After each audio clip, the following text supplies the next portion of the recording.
Hi, my name's Ollie, and in this Politics Explained video, I'm going to go through everything you need to know about Congress's representative function in A-level politics. I'm going to start by looking at the parts of the specification this video covers, as well as some key questions you could get asked in relation to this topic. I'm then going to give an introduction to Congress's representative function, including different ways to think about representation, which can be really useful in your analysis and judgments in your essays.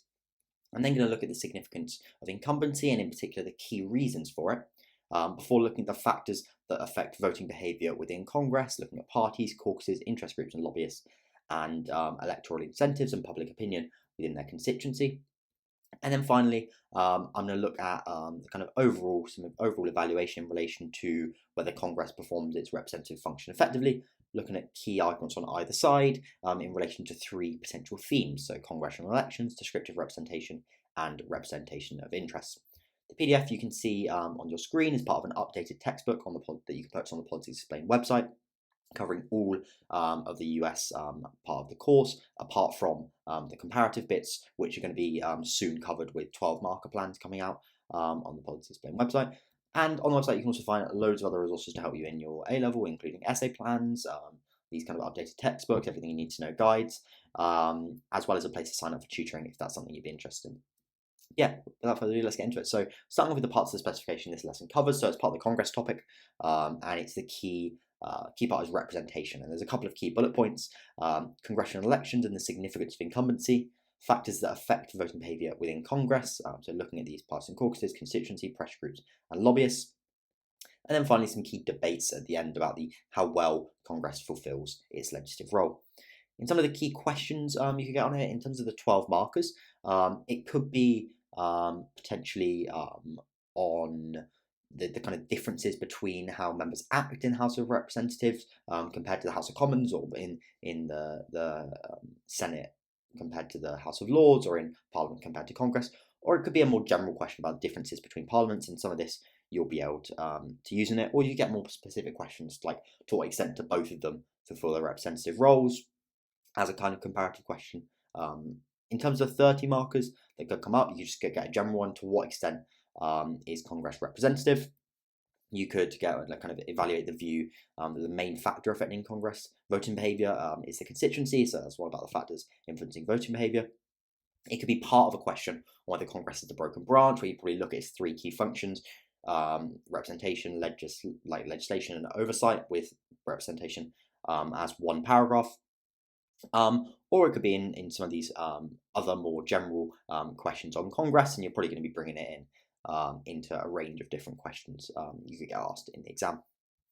So, starting off by giving an introduction to Congress's representative function. So, it's perhaps Congress's most important function. Each member of Congress has a direct mandate to represent their constituents in either their district, if they're in the House of Representatives, or their whole state, if they're in the Senate. And Congress can also collectively claim to represent the nation as a whole. And this is especially important during midterms, when the electorate has the opportunity to show their views on a president's performance so far. And often what you'll see is they can elect a Congress that demonstrates they're not very happy with them. And as a result, that Congress can represent the whole of the population, their views, and then kind of push against the president's policies in the first 2 years of their term. What's really useful in terms of bringing into evaluations to hit those A-stars is different ways to think about representation. The first one is the trustee model, and this believes that elected representatives are given the responsibility to exercise their own judgment and are held to account for their decisions at the next election. When you looked at this in the UK part of the course, you may have looked at it in terms of a kind of Burkean view of representation. And it's arguable that most members of Congress see their representative function in these terms, especially senators who are elected for 6 years and therefore are more insulated from the short-term views of the population. In terms of the delegate model, this believes that representatives shouldn't be free to exercise their own judgment. Instead, they should base their decisions and voting on the wishes of their constituents. And be argued that the House of Representatives acts more along these lines, as it kind of has to, as they only have 2-year terms. And that means they're naturally going to be more responsive to the short-term views of their district, as if they're not going to get re-elected. And the final way to kind of judge representation is in terms of resemblance. So this focuses on how descriptively representative a legislative body is of the population in terms of key measures such as gender, ethnicity, and other social and cultural factors. And And this is really important as different groups prioritise different issues, and no groups should be excluded from power in a pluralist democracy. Moving on now to congressional elections. So as we looked at in the first video, senators are elected for 6 years, with a third of them elected every 2 years, whilst congressmen and congresswomen in House of Representatives are elected every 2 years, leading to them being highly responsive to public opinion. First past the post is used in almost all elections, with a candidate with a plurality of votes being elected. Elections in Georgia and Louisiana are slightly different. If no candidate receives a majority of the vote, there's a runoff between the top two finishers to decide who's elected to the Senate or House of Representatives. And actually, there's been some very high-profile runoffs in Georgia recently in the Senate, which have effectively determined the last two in the last two Congresses the balance of the Senate. If they're challenged by another member of their party, members of Congress have to be elected in a primary election among their party prior to this general election where it's first past the post. So effectively, you have to win your nomination as the party, and you can be challenged in a primary where you have to run an election just within the party. And then once that winner is decided, they then go to the general election against the other party. Midterm elections are really, really important. So these are elections that take place in between presidential elections, and they're often described as a referendum on the first 2 years of the presidency, with the president's party usually losing seats. So in 2018, the Democrats regained control of the House by winning 40 seats from the Republicans. Then in the Senate, the Republicans bucked the overall trend and gained 2 seats. In 2022, the Republicans regained control of the House, but only narrowly, picking up 13 seats from the Democrats. Whereas in the Senate, the Democrats regained control of the Senate, despite it being midterms and there being a Democratic president, and gained a majority of 51 to 49. And as I mentioned in the previous video, the kind of anticipated red wave, where it's really expected that in both the House and the Senate, the Republicans were going to do really well and gain a majority in both, and a significant majority in the House of Representatives in particular. But it didn't come, despite Biden's poor approval ratings. And that's largely attributed to the fact that Roe v. Wade was overturned, and this caused many female voters in particular to turn out in support of the Democrats in protest against it. Midterms are often highly significant in scuppering the president's agenda by removing their party's control in Congress, and after they lose that control, they really struggle to effectively pass legislation, as we'll look at when we look at the kind of legislative function in the next video. And the loss of control of Congress that often happens is partly due to the coattails effect in congressional elections when there's also a presidential election. So not in midterms, when there is a presidential election, there's a thing called the coattails effect, where the president's campaign helps their party do well in Congress too. But then this coattails effect isn't present 2 years later in the midterms, and the president's party often suffers as a result, as they don't benefit from that personal popularity of the president as well. It's also partly due to the fact that turnout is lower. What we're going to have a quick look at now is the significance of incumbency. So incumbency is when a candidate currently holding a seat runs to retain it. And the success of incumbents in Congress is really, really high. They're very hard to defeat. So in the 2022 House of Representatives elections, 94% of incumbents who ran for re-election were elected. 14 were defeated in the primaries, and just 9 were defeated at the general election. In the 2022 Senate elections, all 28 incumbents who ran for re-election won. That's the first time that's ever happened since 1914. So that really shows incumbency is really, really important to winning. And this success of incumbents could be used to suggest that congressional elections have little impact and that democracy is weak, as the personnel of Congress changes little from Congress to Congress. This being said, the few incumbents who are defeated can change the control of the Senate or House of Representatives as a whole from one party to the other, and it can therefore be very consequential. Some states tried to pass laws introducing term limits on their representatives, just to maybe prevent this kind of successful incumbency. This was struck down as unconstitutional by the Supreme Court. It can be argued, though, on the other hand, that the success of incumbency is overstated, as it actually only reflects the partisan tilt of the districts and states rather than the particular individual having a particular benefit. So it's just effectively there's a lot of safe seats that continue to vote in the same way, and that's going to lead to lots of incumbents continuing to be re-elected. What we'll have a quick look at now is the key reasons for the significance of incumbency. The first one we can look at is the use of office and financial advantage. So elected representatives can use their place in office to establish their popularity and attract funding from major donors. Their name recognition is much greater than the challenger, and they can attract funding and support by showing a proven track record of supporting their constituents and donors' interests. So in the 2022 Senate elections, incumbents raised an average of $29 million, around 14 times the amount of challengers who raised an average of just $2 million. So they work hard to develop a good reputation there in their district or state through making regular visits to the district or state, passing legislation that helps their constituency, and sometimes also sitting on committees or playing key roles in Congress that are important to their constituency. When Trump was impeached for the second time in 2022, just 7 out of 50 Republicans voted to convict, in large part because of strong support for Trump from voters in their constituency. So they really see that kind of being aligned with their constituency as really, really important. And they seek to represent them, and they seek to kind of represent their views and align themselves with them, which is why they often get re-elected. Another key reason for the significance of incumbency is safe seats and gerrymandering. So the first past post system has led to a large number of safe seats, as it does in the UK, in which the result is all but decided before the election. So in some districts in the House of Representatives, this problem is made worse by gerrymandering, when state legislatures draw up congressional district boundaries to benefit their own party. And the most famous example of this was Operation Red Map, led by Republicans in Pennsylvania after 2008.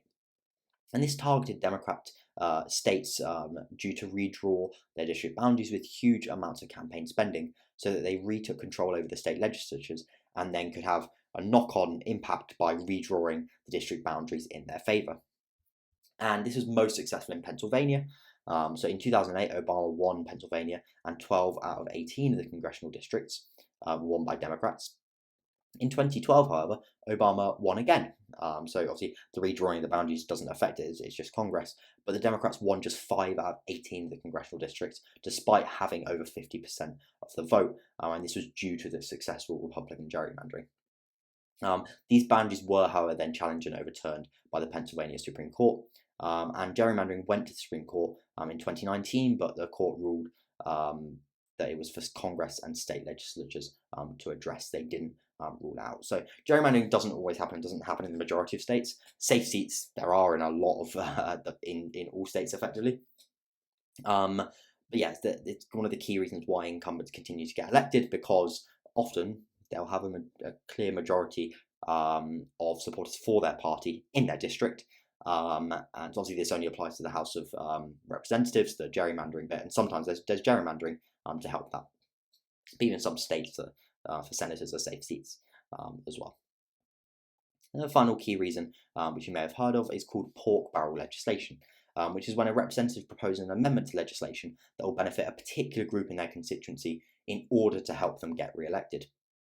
So representatives sometimes only agree to vote for a bill if this amendment is added, even though the amendment often has little to do with the bill itself and leads to unnecessary spending. And these are often known as earmarks to bills. In a financial year 2023, it's estimated that $26 billion was spent on earmarks, and Senator Richard Shelby alone passed 18 earmarks costing over $666 million in total. So you get these kind of things tagged onto bills that senators or members of the House of Representatives will say they'll only vote for the bill if they're added on, and they have nothing to do with the bill. And perhaps the most famous example of that is the Bridge to Nowhere, which is a bridge in Alaska to an island with just 50 residents that cost $223 million, which was secured by Republican Senator for Alaska Ted Stevens. And I think this explains how pork barrel legislation and how politicians effectively do things for their constituents in order to get re-elected often results in very poor financial decisions for the country as a whole, and it's one of the driving factors of the fact of why the US debt is increasing and increasing. So that's kind of key reasons for the success of incumbents. One thing to note, however, especially in the past decade, is that primary challenges have threatened incumbents. So it's become far more common for incumbents to face primary challenges to their nomination from within their own party. And House incumbents are more likely than senators to face a challenge and be defeated. So in the 34 years between 1982 and 2016, just 74 House incumbents lost primaries. But in 2022 alone, 14 House incumbents were defeated in primaries. And these largely involve radicals targeting moderates. So Democratic Socialists of America member AOC, Alexandra Ocasio-Cortez, a very high-profile now member of Congress, defeated Joseph Crowley in New York's 14th congressional district. That's how she was originally elected to Congress. In the 2022 House of Representatives elections, of the 10 Republicans who supported the second impeachment of Donald Trump, and therefore went away from the opinion of the majority of the party and the party base that supported Trump, 6 ran for re-election, and 4 of those were unseated by Trump-backed challengers in primaries, including quite high-profile member Liz Cheney. And the threat of primary challenges from the more radical wings of the party doesn't just defeat key members, it also is important in influencing the behaviour of incumbent members of Congress. So the threat of being challenged from the right forced many incumbent Republicans to toughen up their stance on immigration, including late Senator John McCain in Arizona, who had previously been a bit more moderate in a range of policies, including immigration. And the threat of a primary challenge was likely why so few Republican congressmen or congresswomen and senators voted to impeach or convict Donald Trump in 2022, despite the evidence being clear, as they ultimately would not have been re-elected if they did. Okay, so before going into the debates around Congress's representative function and the extent to which it fulfills it effectively, what we're going to have a look at is the factors that affect voting behaviour within Congress, going through a few of the key factors. And this could be a question you could get asked in the exam about which factor is the most important, where you're going to be looking to compare them. The first factor that affects voting behaviour within Congress is parties. So parties in Congress aren't as united as they are in the UK House of Commons, and traditionally voting along party lines is less common than in the UK, with only around half of the votes in the first few years of the 20th century being party votes, which is where a majority of one party votes against a majority of the other. And this is largely because party leaders in Congress aren't part of the government and therefore don't have as strong powers of patronage with which to incentivise or punish members of Congress. This being said, there is still significant pressure from the party leadership to vote with the view of the majority of the party, including through majority and minority whips, which try to keep the party in line. Every week, the party caucuses meet to try and unite support behind their proposals, and leaders do have some limited powers of patronage, such as promising chairmanship of committees, pork barrelling, and supporting a candidate against a primary challenger. But really, really importantly, in the past decade, US politics and society has become more partisan and clearly divided along party lines, with Republicans and Democrats further apart than they've ever been, and fewer moderates in Congress who may cooperate with the other party. And this has led to the influence of the party increasing and voting along party lines increasing too. So, for example, no Democrats voted for the Trump's Tax Cuts and Jobs Act in 2017. No Republicans voted for Biden's Inflation Reduction Act in 2022. And when Obama passed the Affordable Care Act, no Republicans voted for it either. So that really shows that actually potentially the party is a really important factor and is becoming more important. Caucuses are different factions within the parties and between political parties who often vote together and act as a group in order to increase their importance and influence. Some of the key caucuses are ideological factors within the parties. So a key caucus in the Republican Party is the House Freedom Caucus, which is the furthest right and most conservative caucus in the Republican Party, which is really strongly supportive of Trump and played a key role in removing moderate Republican Kevin McCarthy as House Speaker in October 2023 and replacing him with Mike Johnson. Key caucus in the Democratic Party is the Congressional Progressive Caucus, which is the furthest left-leaning faction. Key members include Bernie Sanders, AOC, and it's sought to pass left-wing legislation, including a Green New Deal and Medicare for All. Other caucuses bring Congresspeople and senators together across political parties. So the Congressional Black Caucus is made up of African-American members of Congress and is currently chaired by Stephen Horsford.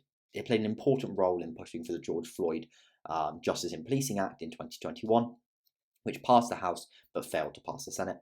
And a different example is the Congressional Steel Caucus, which is made up of members from regions of steel manufacturers who care about the health of the American steel industry. So this is both Republicans and Democrats. So caucuses can be an important reason why members of Congress vote in a certain way as well, if they're really motivated by a particular cause. Interest groups and lobbyists, so we're going to look at this in way more detail in future videos, but can also be really important in influencing how members vote due to effectively pressure from these lobbyists and interest groups. And they have particular political agendas and seek to convince members of Congress to vote in a way that benefits them. There's an estimated 12,000 lobbyists on K Street in Washington, and in 2021, the total lobbying spend in the US was around $3.78 billion. The most important way interest groups and lobbyists influence members of Congress is through money. That's through donating to their election campaigns, through political action committees, and these donations are really important in helping to get re-elected. And they can also provide useful advice and information on specific topics to members of Congress. So interest groups can influence the likelihood of a member of Congress being elected through this money, but also through endorsing their candidacy or backing opponents in the primaries or general elections. Some interests have large active memberships, and others can mobilize public opinion over a particular topic. So the NRA was really successful in doing this in order to prevent the Obama administration passing legislation limiting guns after a number of school shootings. So that really shows how interest groups and lobbyists can really influence, put pressure on members of Congress in relation to how they vote. And the final one we're going to have a look at, and in my opinion this is the most important, is electoral incentives and public opinion within their constituents. And I think this kind of underlies sometimes also why they vote for the party, is that public opinion is becoming more partisan and more extreme. Then so is voting in Congress is partly due to the constituency and electoral incentives. So one of the most important factors is how they believe their vote will affect their likelihood of winning the next election. So if they don't take into account public opinion within their constituency, they run the risk of failing to be re-elected. This is particularly important for members of the House, as their elections take place every 2 years. And this sometimes results in voting against the party line if a congressperson or senator represents a marginal seat with a lot of voters who support the other party. So 2 House Democrats voted against the impeachment of Trump, and they both represented districts which had voted for Trump in the 2016 presidential election. So it was all about getting re-elected for them. Democratic Senator Joe Manchin has often voted with Republicans, in large part due to the fact he represents West Virginia, which supported Trump in both 2016 and 2020. So he's been a moderate Democrat as a result of the fact he's got a very moderate state, effectively, or a state which is kind of between the Republicans and Democrats, and he therefore needs to gain some support from some Republicans in order to get re-elected. So he was the key vote in voting to confirm Republican Supreme Court Justice nominee Brett Kavanaugh in 2018, and in 2021 his failure to support the Biden's Build Back Better Act effectively tanked the bill. So he's been really, really important as a result, and has often voted with the Republicans due to his constituency. At other times, it forces congresspersons and senators to vote along with the party, even if it's a position they may oppose. And that's because there's strong public opinion within their constituency that's more radical than they are. And this can be seen in the fact that only 10 Republicans in the House supported the second impeachment of Trump, despite many initially opposing Trump and when he stood for the Republican nomination in 2016, and the evidence being pretty clear that he should be impeached. And congresspersons or senators with safer seats are more likely to vote against the party line, as they can be confident they'll still get elected, but the threat of a primary challenge may convince them otherwise, as are those who intend to stand down at the next election, because they know they can effectively vote whichever way, and it's not going to influence whether they get re-elected. Okay, final thing we're going to have a quick look at then is the overall debate about whether Congress performs its representative function effectively. This is a really important question because overall there's general dissatisfaction with Congress as a whole across the US population, with Gallup polling in 2023 saying that under 20% of respondents approved of the way Congress was handling its job. We're going to break this down into 3 key themes when judging whether Congress performs its representative function effectively. First, congressional elections. Second, descriptive representation. And third, representation of interests. So starting off with congressional elections, arguments that Congress does perform its representative function effectively is that elections to Congress are very frequent. They're every 2 years, and that allows the US electorate to hold their representatives to account effectively and check the power of the president's party and president during midterms. It can also be argued that the kind of combination of the House being re-elected every 2 years and senators being re-elected every 6 years complement each other well. So senators act more along a trustee model of representation and insulated from the short-term views of the public, allowing them to kind of uphold the principles of the US Constitution without being too worried about their re-election chances, as if they're being re-elected in 6 years, voters are likely to forget and not immediately blame them. Whereas this is different for the House of Representatives, who arguably act more along the delegate model. Because they know they're re-elected every 2 years, they have to represent their district's opinion and the electorate's opinion and be really responsive to it. And it can be argued that this combination is quite an effective combination of representation in Congress. The fact that Congress is elected separately from the President means that they can behave independently from the government, even when they're from the same party.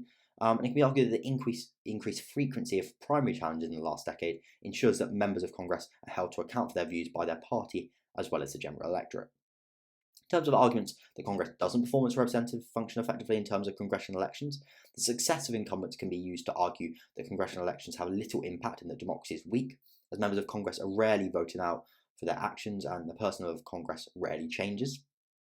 An important reason for this is the prevalence of safe seats, including due to gerrymandering, and another important reason is financial advantages, as we looked. It can be argued that primaries give too much power to the ideologically extreme wings of each party to unseat moderates who are broadly popular with the general electorate.